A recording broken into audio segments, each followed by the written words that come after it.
Welcome to the All Financial Hour podcast with Steve All. I've seen ads in magazines and even online asking, hey, did you qualify for the annual Social Security bonus of $16,728?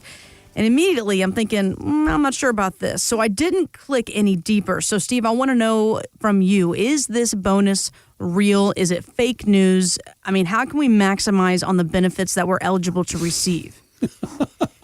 No, there is no bonus for, Man, I was hoping there was. And nobody's really figured out where the heck that information's coming from. Clickbait. But no, Social Security uses a lot of formulas to figure out exactly what you should get for Social Security. The ways to increase your earnings, it takes 35 years. Well, if you got 4 years of zeros, any kind of employment would assist in bringing your Social Security benefit up if you're getting rid of zeros. We can start at age 62, or we can go all the way to 70. What is the best thing to do when we look at that?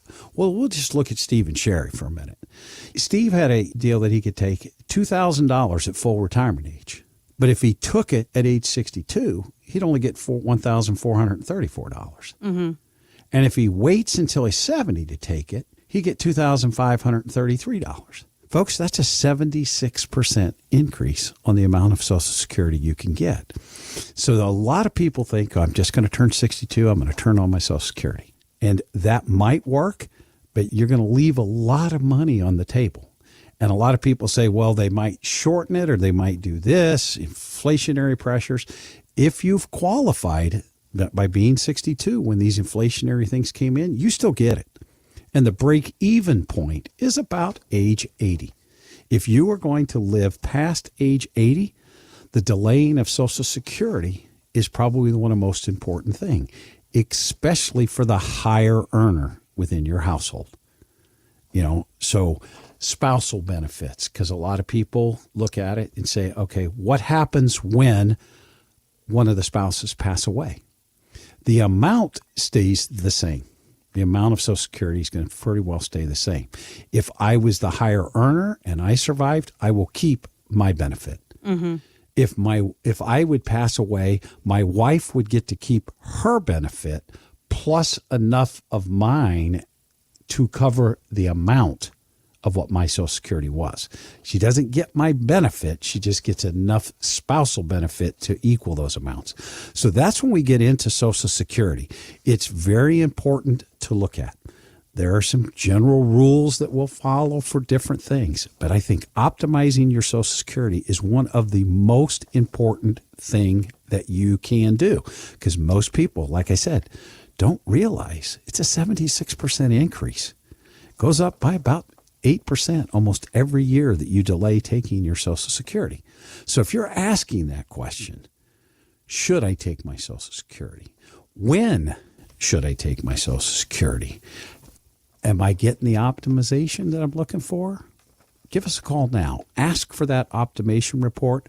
Again, I will state Social Security can't be done in a vacuum. I will need to look at your other assets, because it would not make sense for me to tell you to wait till 70 to take Social Security instead of full retirement age if you don't have the assets to do that. Give us a call now. The Social Security optimization will be a part of a comprehensive retirement plan for you and your spouse. Give us a call now. Ask for Social Security optimization. Only in the 21st century, get this, a woman who has gone viral for describing how she got a date with a guy. I saw this really cute guy at the grocery store the other day, so naturally I followed him to the checkout counter, and when he gave the cashier his credit card, I peeped it to see what his name was. And then I Googled him and found his social media profiles, so I went through his friends list and I found his mother's page, and I saw that she was a member of this book club that's in my area. So I sent a request to join the book club. So I went to the book club meeting and I met his mom there, and we bonded over some books that we both liked. Oh my gosh. And I brought it up randomly in conversation that I was single, and she let me know that she had a son that was single also that lived in the area, and maybe it would be cool for us to get together and chat sometime. So I gave her my number, which she gave to her son, and this morning he texted me and asked if I'd like to get together this weekend and do something. Oh my gosh. First of all, this sounds like the plot to like a bad, murder mystery Lifetime movie. This will be make a movie later. Oh when my gosh. When she knocks him off. Seriously. And dating today, I tell you what, it's different than when I was dating. I mean, someone stalks me at a store, we got problems. Yeah. And that's really what it comes down to. She's either stalking, she's trying to make a joke of it, or, dedication. And she later admitted that she was really kind of making it a part just to kind of show how easy it is to find someone's personal information these days. I mean, she has a point. It's pretty simple to do that. Steve, people listening right now, they're probably shopping for a financial advisor, maybe checking you out online as well. What's that initial meeting with you like? Well, I think it's very important. And that's like I said, hearing a story like this reminds me of why I steer pretty far away from social media. I looked up his social medias, got his mother's name, because you think about all that stuff when you're filling out your logins and your passwords, what was mom's maiden name? Oh, yeah.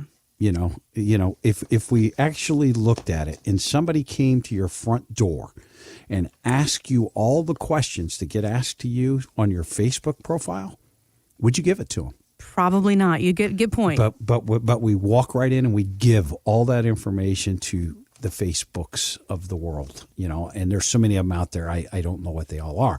So I'm going to say be really careful, with sharing the information about yourself or your family on social media. It's just a lot of the questions boil down to those things. So let's go from there. But if you're shopping for a financial advisor, please come in, sit down. A lot of people say, what's that first meeting going to be like? One of the things you come in, I want to find out what your wishes, hopes, and dreams are.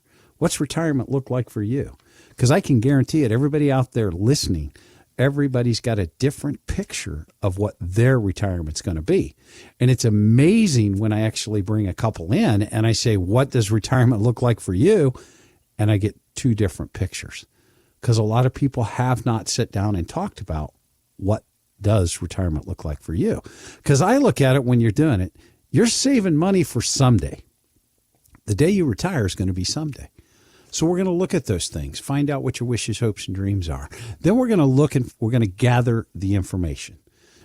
I'm going to need copies of statements to do a risk reward report. If you haven't taken Social Security yet, I'm going to need what those are so we can look at that optimization report around Social Security.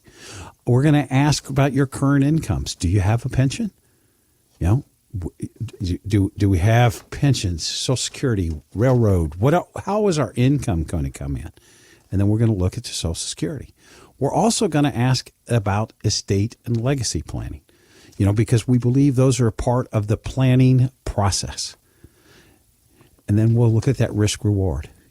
How much risk do you plan on taking? Are you aggressive?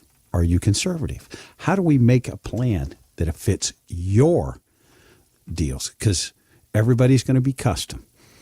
About 2 weeks later, we're going to take all that information. We're going to analyze it. We're going to come back and give you a summary of that plan. We're going to say, here's how you get your income streams, taxes. Would it make sense to do tax planning? And we're going to answer those questions from there. But it's a fairly simple process to come in, sit down and talk with us, and then come back and get an analysis. Thanks for listening to the All Financial Hour podcast.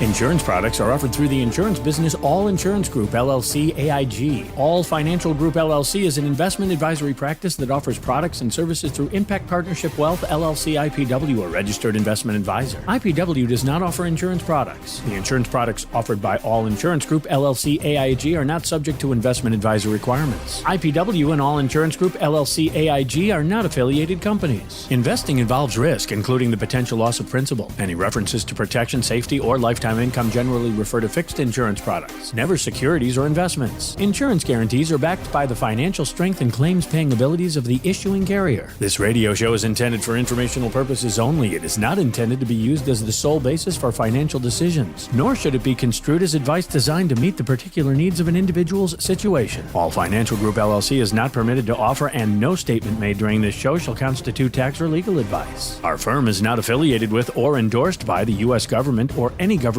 agency. The information and opinions contained herein provided by third parties have been obtained from sources believed to be reliable, but accuracy and completeness cannot be guaranteed by All Financial Group, LLC. This radio show is intended for information purposes only.